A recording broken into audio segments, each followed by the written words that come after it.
Hi friends, எல்லாரும் சுகந்தானி friends. இன்றைக்கி வந்து பெருமாள் கோயிலில் கொடுக்கக்கூடிய டேஸ்ட்லேயே புளியோதரை பண்ண போகிறோம். எப்படி பண்ணலான்னு வாங்க வீடியோக்குள்ளே பார்க்கலாம். கடலைப்பருப்பு, வெந்தயம், கடுகு, அப்புறம் நெக்ஸ்ட் வந்து உளுந்தம்பருப்பு, கொஞ்சம் நல்ல மிளகு, கொஞ்சம் காரம் எவ்வளோ நம்ம சாப்பாடு எடுக்கிறோமோ அதுக்கு தேவையான வத்தலும் எடுத்துக்கோங்க. இது வந்து நான் சாப்பாடு பண்ண அளவுக்கு நான் மெஷர்மெண்ட் எடுத்துருக்கேன். நீங்கள் உங்கள் தேவையான அளவுக்கு எடுத்துக்கோங்க. ஜீரகமும் எடுத்துக்கோங்க ஃப்ரெண்ட்ஸ். ஜீரகம் எல்லாத்தையுமே வறுத்துக்கோங்க. நம்ம எடுத்து வச்ச எல்லா பொருட்களையுமே நம்ம வறுத்து எடுத்துக்கிடலாம். கொஞ்சம் பொன் நிறமாக வறுத்து எடுத்துக்கிடலாம். எடுத்துக்கிட்டு மொத்தமாக போட்டு வறுக்காதீங்க. ஒவ்வொன்றா ஒவ்வொரு இதையாக போட்டு வறுத்துக்கோங்க. ஏன்னா சிலது வந்து சீக்கிரமாக வறந்துடும், சிலது வந்து நம்ம வறுத்து எடுக்கிறதுக்கு லேட் ஆகும். அப்படிங்கும்போது அது வந்து கரெக்டான இதில் பக்குவத்தில் வராது. ஜீரகம்லாம் கரிஞ்சு போகிறதுக்கு வாய்ப்பு இருக்குது. அதனால் தனித்தனியாக நம்ம வறுத்து பிளேட்டில் எடுத்துக்கிடலாம். வத்தலும் லைட்டாக வறுத்தா போதும், ரொம்ப கருக விடாண்டாம். லைட்டாக வறுத்தா போதும். நீங்கள் லேசாக எண்ணெய் ஊற்றினாலும் வறுத்துக்கோங்க. நான் ஆயில் ஊற்றாமல் தான் வறுத்து எடுத்துக்கிட்டேன். எல்லாத்தையும் அப்படியே ஒரு பிளேட்டில் வறுத்து எடுத்து ஆற வச்சுக்கிடலாம். வச்சுட்டு அதை ஒரு மிக்ஸி ஜாரில் போட்டு எடுத்துக்கிடலாம் ஃப்ரெண்ட்ஸ். இதுக்கு தேவையான அளவுக்கு புளி வந்து நம்ம நனைய போட்டுக்கிடலாம். நல்ல ஊறி வந்தால் தான் நம்ம நல்லா புளிஞ்சு எடுக்கிறதுக்கு கரெக்டாக வரும். அதனால கொஞ்சம் தண்ணி ஊற்றி நான் ஊற வச்சுக்கிட்டேன். அப்புறம் வந்து நம்ம இது நல்லா ஆறி வந்தோடனே நம்ம ஒரு மிக்ஸி ஜார் பாத்திரத்தில் மாற்றிக்கிட்டு அவ்வளோத்தையும் நல்லா பொடி பண்ணி எடுத்துக்கிடலாம் ஃப்ரெண்ட்ஸ். நல்லா பொடியாக நல்லா மையாக பொடியாக்கி எடுத்துக்கிடலாம்.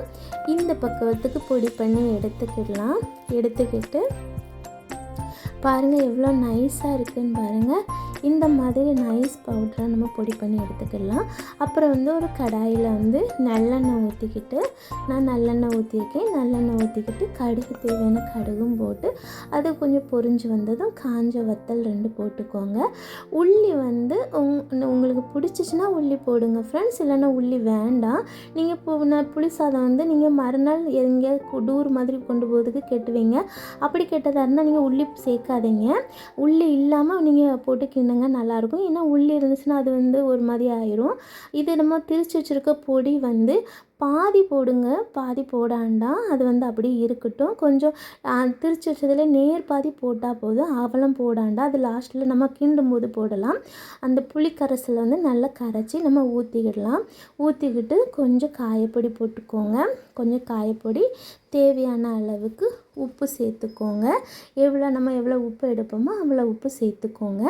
இது கூடயே நெய் தனியாக ஒரு பேனில் நம்ம தேவையான அளவுக்கு நெய் ஊற்றி கொஞ்சம் முந்திரி பருப்பு போட்டுக்கலாம். அது நம்மள கருக விடாண்டா லேசாக பொன்னிறமாக வந்தால் போதும். வந்த பிறகு நம்ம அப்படி இது கூடயே நம்ம அந்த கொதிச்சுட்டு இருக்க புளி கரைசல் கூடயே நம்ம ஊற்றி எடுத்துக்கிட்டு நல்லா கிண்டி விட்டுக்கோங்க ஃப்ரெண்ட்ஸ். நல்லா கிண்டி விட்ட உடனே நம்மளுக்கு வந்து பாருங்கள் இந்த பதத்தில் கிடைக்கும், இந்த மாதிரி பக்குவத்தில் கிடைக்கும். அந்த டைமில் நம்ம கொஞ்சம் வேர்க்கடலை சேர்த்துக்கிடலாம். வேர்க்கடலையும் கொஞ்சம் மஞ்சள் பொடியும் சேர்த்துக்கோங்க. நல்லா கிளறி விட்டோன்னா நல்லா இருக்குது பாருங்கள். இந்த கலரில் வந்தோன்னே நம்ம அப்படியே இறக்கிட்டு நம்ம வடித்து வச்சுருக்க சாதத்தை போட்டுக்கலாம். நம்ம ஃபஸ்ட்டு எடுத்து வச்சுருந்தோம்ல பாதி பொடி, நான் ஃபஸ்ட்டு பாதி பொடி போட்டால் போதும்னு சொன்னோம்ல ஃப்ரெண்ட்ஸ். மீதி இருக்க பொடியை நம்ம சோறு கிண்டையில் இது கூட போட்டு கிண்டுனா சூப்பரான பெருமாள் கோயில் பிரசாதம் ரெடி. வீடியோ பிடிச்சுன்னா லைக் பண்ணுங்கள்.